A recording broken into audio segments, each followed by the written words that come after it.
Linoleum is a thick rubber-like substance that can be carved into a stamp design. I have my illuminated letter stamp design. I had the letter B.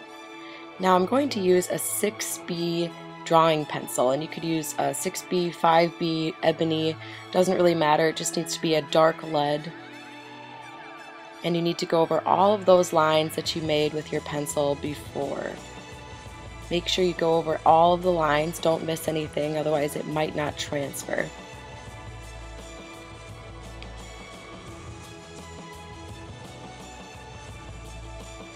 Then you're going to take your paper and you're going to lay it on the smooth side of the linoleum. So you need to look at both sides.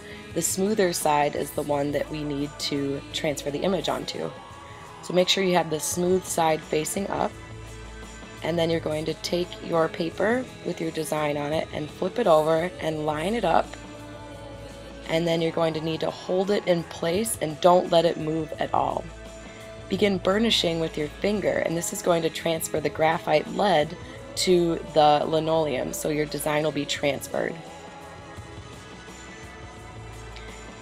You can hold the paper and peek and see if the image has transferred at all, and if it needs to be burnished a little bit more, you can keep burnishing.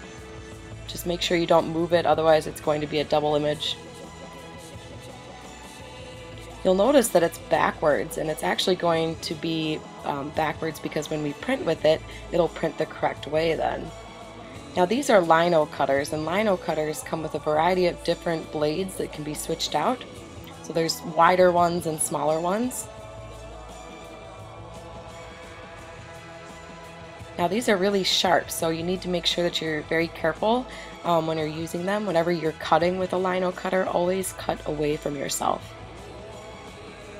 So this is a small lino cutter. I'm going to start with the largest one because I'm starting fresh and I need to take away a lot of the lino or linoleum. So I'm going to start with the larger blade, and I'll start cutting the areas I know I need to cut the most of. So I go for the places where I know I need to take away a lot of the linoleum.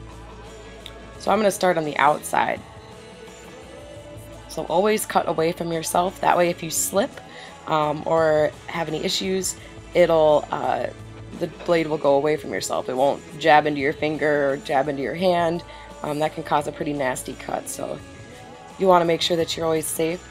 You're going to end up with lots of little strips of linoleum, so you can kind of collect those. Eventually we'll just throw them away.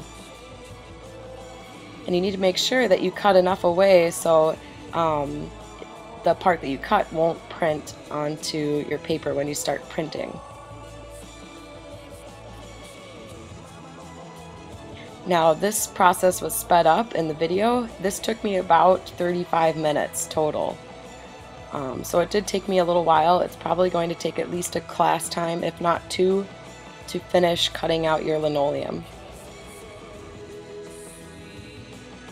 Make sure you always pay attention in which direction you're cutting.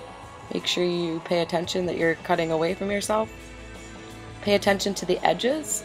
If you have any rough edges, that's going to look kind of funny when you go to print, so you have to really pay attention to the edges.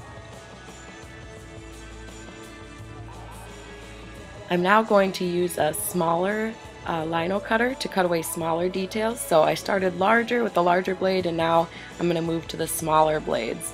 The smaller blades are really good for getting fine details or just touching up and making sure that you have all of the linoleum cut away.